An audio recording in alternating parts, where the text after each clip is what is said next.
Welcome to Buckets, Action Network's WNBA betting podcast presented by BetMGM. This is our best bets episode for Tuesday, June 18th, with a nice little 2-game slate. I'm Maria Marino, back here with Jim Turvey. Jim, coming off another spicy weekend in the WNBA, but a couple of good matchups here. What are some of your favorite bets for Tuesday? Yeah, I'm targeting a couple of, little unique bets here. We're going to go with the Connecticut Sun's second quarter spread, and we're going to go with Diana Taurasi 4+ assists. That's going to be at plus 285 on that second number. Ooh, very nice. Very nice. Okay, so let's get into both matchups. And the first one is Sparks at Sun, Connecticut favored by 12.5. That's at 7 p.m. Eastern on NBA TV. And just to set the stage, as I like to do, Sparks 4-10 straight up, 5-8-1 against the spread. Last time out, lost in Atlanta on Sunday. Cameron Brink and Rakia Jackson each scored 16. Sun, meanwhile, 12-1 straight up, 7-6 against the spread, but 5-1 against the spread in their last 6. The only loss, of course, came against New York. They last played on Saturday, won pretty comfortably in Dallas. Alyssa Thomas had 13-9-9. Rachel Banham, nice effort, 16 off the bench. So let's start talking about this Connecticut second quarter spread bet that you have. Yeah, so it's a little bit funky of a bet, but if people have been following me in the app, they know I love doing this for all basketball leagues. I do think that there's something to these quarter bets that there's certain teams that perform well in quarters, whether it be rotationally, especially like some, if you see a star player on some teams, they play the full first quarter, and some teams they sit the final 4 minutes and then they come back in and they're rested for a second quarter. So I think there's a lot to say about that. And I've proved that at the extremes, this is a pretty good edge to find. So the Connecticut Sun are exceptional in the second quarter of the season. They have a plus 22.1 net rating. The Sparks are the complete inverse. So the Sun are the best team in the second quarter of the season. Sparks are the worst. They're at minus 22.8 net rating. So when there's at these numbers at the extremes, these quarter bets, if you're looking at a team that's like +5 net rating and a team that's like -5 net rating, that can be a little noisy. But especially by this time of the season, I do think there's some signal to this.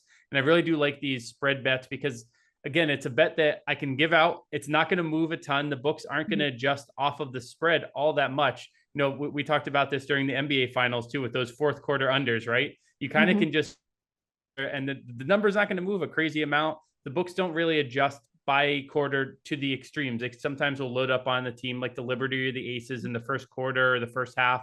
But really, these second quarter spreads aren't going to move a ton. So I'm liking the Connecticut Sun there. But it's funny, you mentioned that they're 5-1 against the spread in their last 6 games. And I do think that's very noteworthy because this is a Sun team that I actually had been looking to fade full game a little bit.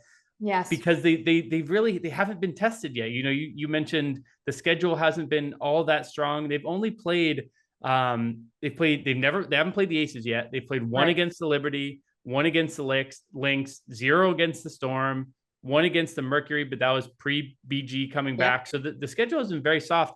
I've wanted to find spots to fade them, but now they're playing so well that I think I maybe missed the window. I want to see if they're actually continuing to play this well because they really look like they're in a groove right now.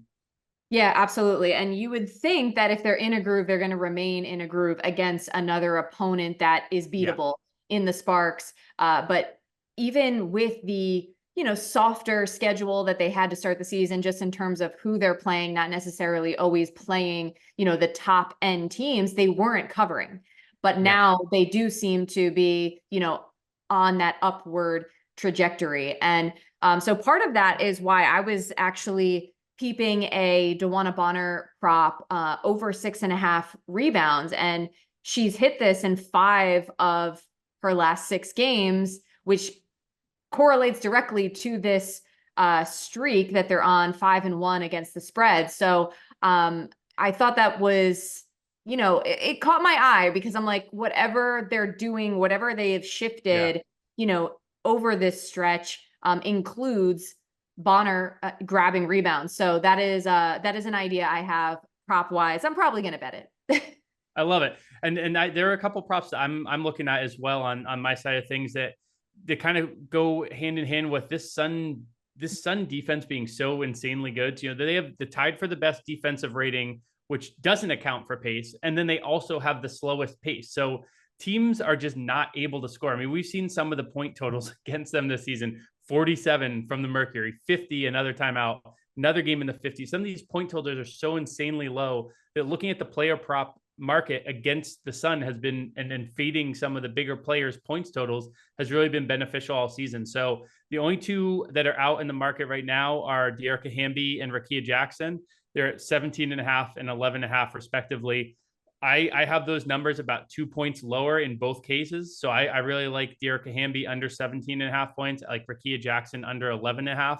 I've been fading Rakia a lot of late. She has been playing better. So I think if you're choosing one of the two, I think I would go with Hamby, even though she's the better player. Rakia does seem to be picking up her play a little bit, and it makes more sense for a rookie to be improving her play as the season goes along. But she likely will draw Wnba as a defensive matchup, one of the best defenders in the league. So and then for Hamby, it's probably Alyssa Thomas. The Sun just have good defenders at every position. So it makes it really hard for these players going against the Sun to reach their projected player props. Right. And also Hamby is going to be the first person on the scouting report, right? That's the first person that, you know, any team is going to zero in on. And she has been playing incredibly well.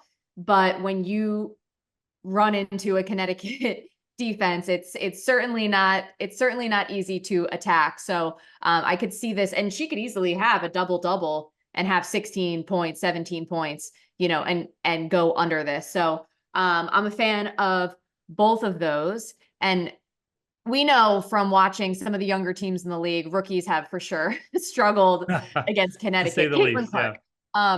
So all right. So that's the first game, and a couple of fun little options there in terms of props. And then, as you mentioned, targeting that second quarter spread in favor of Connecticut.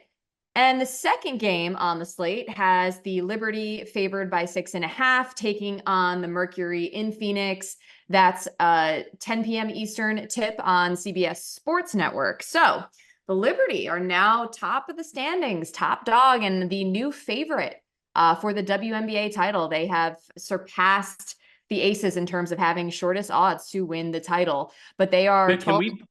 Can we pause there for a second? Sorry, I didn't mean to interrupt. So finish that whole conversation, but I'd love to talk very briefly about whether you think that is correct. We haven't even seen the Aces fully healthy yet. And sure, the Liberty have looked good, and they went into Las Vegas on Sunday, and they really had an outstanding performance. Jonquel Jones is looking, near MVP level again.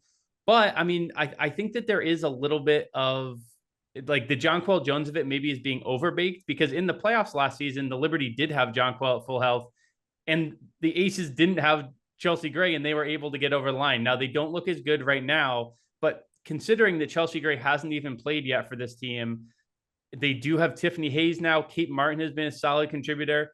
I do think that there's a little bit of an overreaction here, and I personally would still make the Aces the favorite, even though they're struggling right now. If we think of who if we see these two teams match up in the finals again, I personally am going to have it's going to be tough for me to say, all right, I'm going back to the well and going to the Liberty until I see it happen. Is that where you're at? Or are you ready to roll the dice again?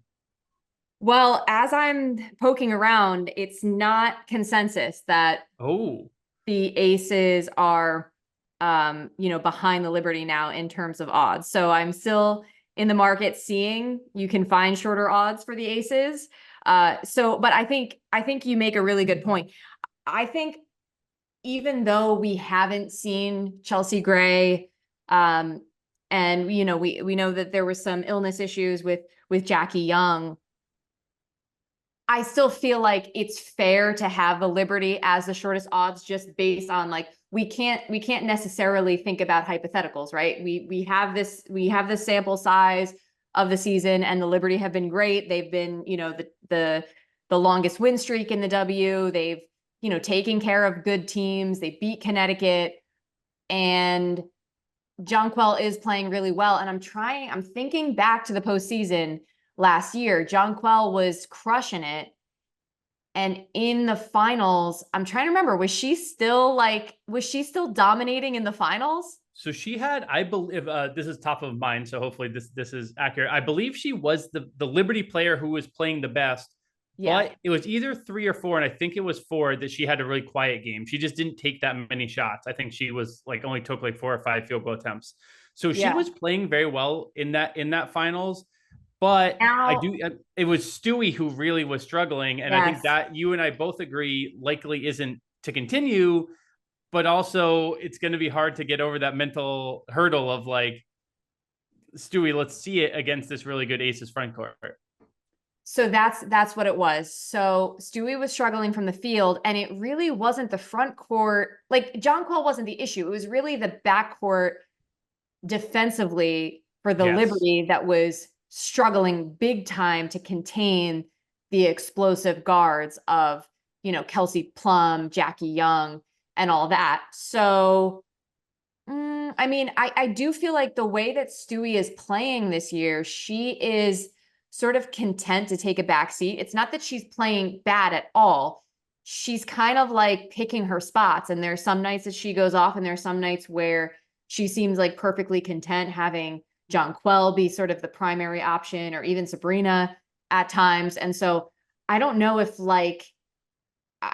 the days of old with dominant Stewie are kind of like behind her, in terms of just her mentality seems to just be make the right play, let her teammates, kind of force the issue, step up when she needs to step up. And so that script seems to be working thus far. We all feel like you don't want to count out the Aces in any way, shape, or form. There's no way I'm betting them to win the title right now, because I still am like, some of these losses are still kind of suspect, even without Chelsea Gray, given, who they have. So I I just, I think the Liberty probably should be the title favorites right now. Okay. I think I am a slightly higher on the Aces, but I'm Yeah. also not. I also am hesitant right now to, like you said, to place a ticket on the Aces to win right now. I want to see. I'm not against it at some point this season, but I want to see Chelsea back, and I want to see, like, she's unavailable to play the last 2 games and hasn't played. That's like a little bit weird. That doesn't Right. happen all that often. So I want to see what's all going on here. I want to see how they gel when she gets back. But if I absolutely had to place a title ticket today between either the Aces or the Liberty, at them that even odds, I still think I would skew slightly towards the Aces. I don't recommend doing either one today. I'll put it that Yeah. way. Okay. Well, that makes sense. And by the way, the way you said Liberty just now reminded me of like Libbity Bibbity. But we had a little tangent there in terms of title odds. But one other thing. So you had said at the beginning of the year, like, rather than betting Aces title odds, like bet Asia MVP. And that seems to be like where we're headed, even though Dano and I spoke about this last episode. I personally feel that, win-loss is going to come into play if the Aces aren't in like maybe like the top 3 or even 4. I really do think they're going to be in that top 4. So it might be moot, but I do think, if it's like, one of these other teams with a strong MVP candidate is like top 2, I think that could make it a little tricky in terms of the MVP race. I do think it's really interesting. I actually was on another podcast today on Her Hoops talking to our buddy Calvin there, and it kind of forced me to dive into just how crazy a year, because we talked MVP, and so I wanted to look just how crazy the year Asia was having.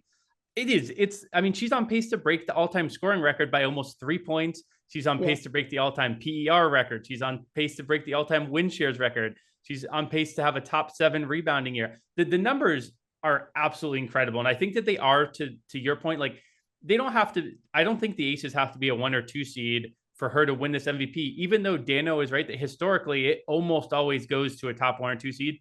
To me, Yeah. this strikes me as the type of year that we look back and we say, oh, well, that was the year that Asia broke a million records, Yeah. was coming off of a finals where she was clearly the better player and had lost the award to the player she beat directly heads up. I think that's part of this as well. There's a little bit of, wow, Asia got snubbed last year, like a little bit of makeup to it as well. So I think unless they like really stumble and end up like 20-20, There's another couple injuries. I think that's the path to her not winning. But I am with you. I don't think that happens. I think they end up more like 25 and 15, maybe a 3 or 4, even a 5 seed. I think she can win it with the absolutely insane numbers she's putting up right now.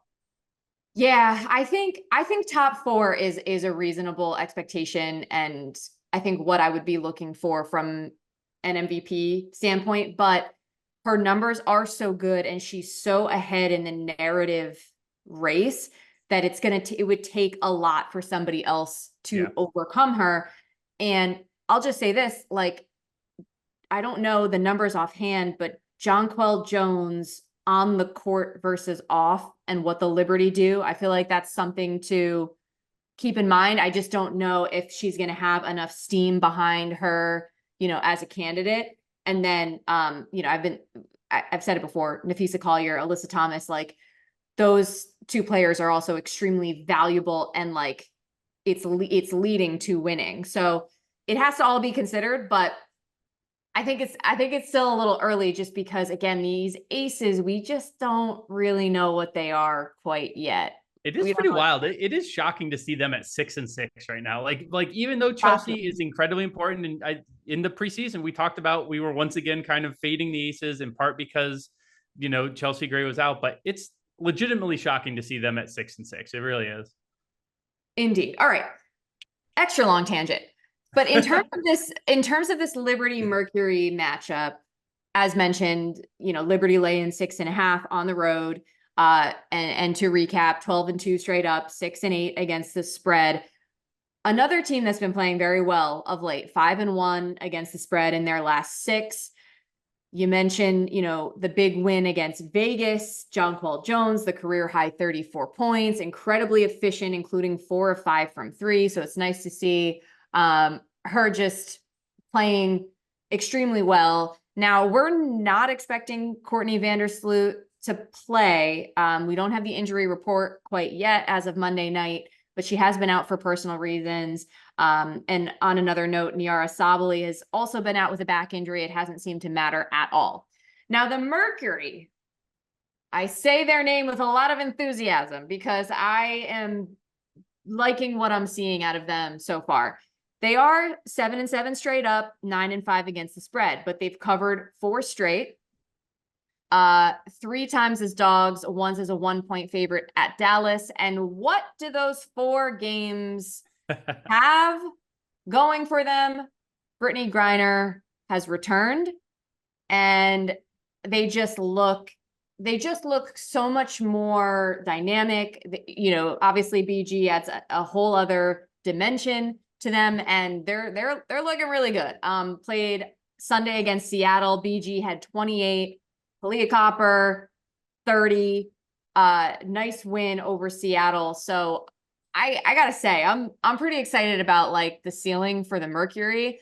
And just an FYI, these two teams did play back on May 29th, and the Liberty only won by 3 in New York without Brittany Griner and without Rebecca Allen playing for Phoenix. So I think that's something to keep in mind. Like I'm not certain about betting the spread at the moment, but I think I would lean Mercury to cover. Yeah, I lean to the Mercury as well. And yeah, you said you nailed it. Like sometimes when someone says, yeah, they covered 4 straight, you're like, okay, I can flip a coin and get 4 straight heads. What are we doing? Like that doesn't really matter.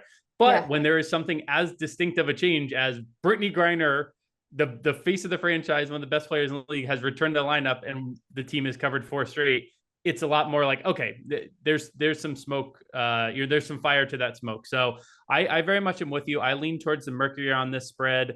So we can get into like some net rating. You kind of mentioned in passing the Jonquel Jones on off, and she has been absolutely excellent in terms of that impact.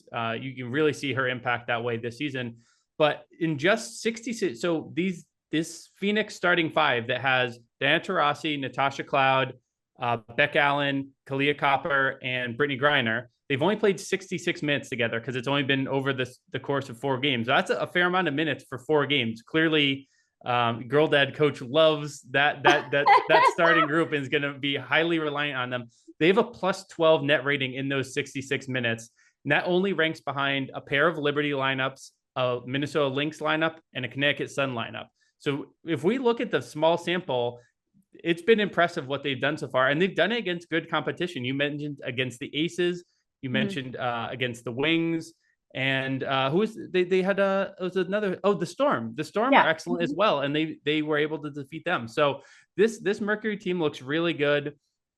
In terms of the player prop side of things, so I mentioned as one of the best bets, Diana Taurasi. I really like this one. So at first you might be, did he say over? Is that right? 4+ assists? Yes, because we were hammering Taurasi assist unders to start the season. It was a great look.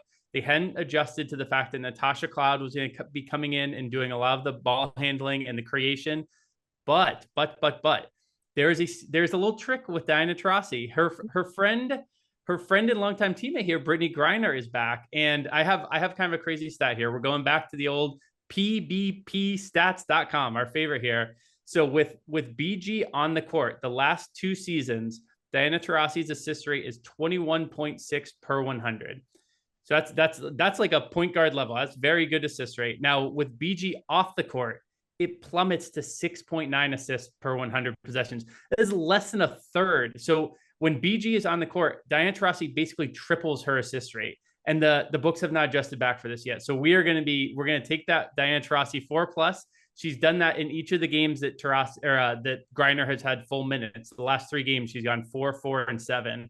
I would even sprinkle an alt here. This is going to be a favorite bet here until they adjust back and realize how important Brittany Griner is to Diana Taurasi's assists.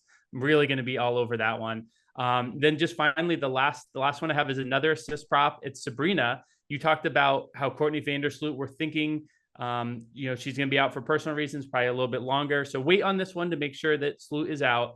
But Sabrina's really taken over the playmaking role. And actually, Sloot being out right now, obviously not ideal for Sloot, whatever they're dealing with, but it's going to open up the possibility for Sabrina to work on her playmaking and for Kayla Thornton to get some run with that first 5. And Kayla Thornton is going to be really important come postseason for the Liberty. I think there's a world in which KT is actually starting in the playoffs if the matchup is right. Because like you said, in the finals last year, we saw that the defensive backcourt for the Liberty at times was just not enough pressure on ball. KT is suddenly changes that lineup a lot. And you have one of the best defenders in the league next to Sabrina, who's not the strongest on-ball defender. But correct, Sabrina is really showing an ability to play make. And her assists the last 4 games she's with Sloot out, she's on 5, then 8 and 12. So this is clearly something she's paying attention to. That 12 came against the Aces in a big game. I think this Phoenix matchup is going to provide another opportunity for her to do so. Phoenix allows the 2nd most assists per game. So I'm looking at her 6+ assists is -128 right now. I really like that. I like that one more than the alts, actually. I think that what's really nice about Sabrina with Sloot out is she has a really high floor. So I'm going to be looking at that. Might sprinkle an alt if there's a crazy one, but mostly just playing the baseline level here for Sabrina. And also what's nice about this is even with Sloot in the lineup, Sabrina has hit this quite a bit this season, not as consistently as you would expect without Sloot, but it's not something I can't see happening even if Sloot were to play, but obviously do like it way better if Sloot is indeed remaining out of the lineup. And then one other prop that I was leaning toward as well, Kalia Copper over 21.5 points. And I mean, she's been great throughout most of the season anyway, but particularly in this 4-game stretch with Brittany Griner there, again, it just opens everything else up. And Copper's really been taking advantage and has gone well over this in 3 out of those 4 games. The one time she missed, she had 18 points, but she also had 34, 29, and 30 in the other 3 games. So I like that one as well. Yeah, I like that one a lot. I actually had Copper scoring as a note to mention that alongside BG. So she's averaging 27.8 in those 4 games since BG's come back. And then BG in her 3 games with full minutes load is at 25.7. I didn't look to hers just because it's a little bit smaller sample and the Liberty front court is so good, but she did it against the Storm front court that I would say is probably the best defensive front court in the league. So there's nothing to say she can't do it again. I totally agree, but would you say, and it seemed like Ezi Magbagor struggled in that matchup. Would you Yeah. say that Jonquel is, maybe more physical? I think she's just bigger as well than Ezzy. And the thing is, like, I'm staying away from either player, BG or JJ, just because I'm not 100% sure how that matchup is gonna pan out. Yeah, it's an interesting one. And before the game, you mentioned before the pod, you mentioned looking potentially at a Stewie under that we both agreed maybe it was just more of a stay away. But it's interesting because I played Stewie over the first time against Phoenix because I was like, all right, they'll put at that time it was Natasha Mack at center. They'll put Natasha Mack on JJ, and then Stewie should be able to have a great game against a smaller Phoenix lineup. It didn't happen. And it was a very confusing game to get a read on, which is why I'm kind of staying away from the front court because I'm with you. Yes. It seemed like it kind of netted out, even though you'd think that New York had this big size advantage. It didn't really play out that way. So I'm going to leave the front court be and focus on the back court. Yeah, and I don't think I'm going to bet it, but I'm seeing the points prop for Stewie at 19.5 right now. And I do lean under just because I think she's been a bit up and down. But again, I'm just nervous about, okay, what if BG kind of bothers JJ and then it's Stewie going off, or vice versa. So exactly, that's why I am kind of in more of a wait and see mode on the front court players. Okay, I feel like we put out a lot of different options and things to I love the on. tangent in the middle was great. I love that.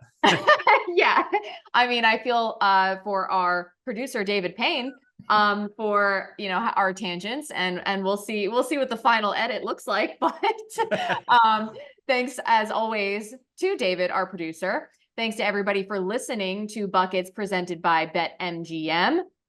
To Jim Turvey, big thank you as always for joining me here on the show. And the show will be back Friday with more best bets. Until then, let's get buckets.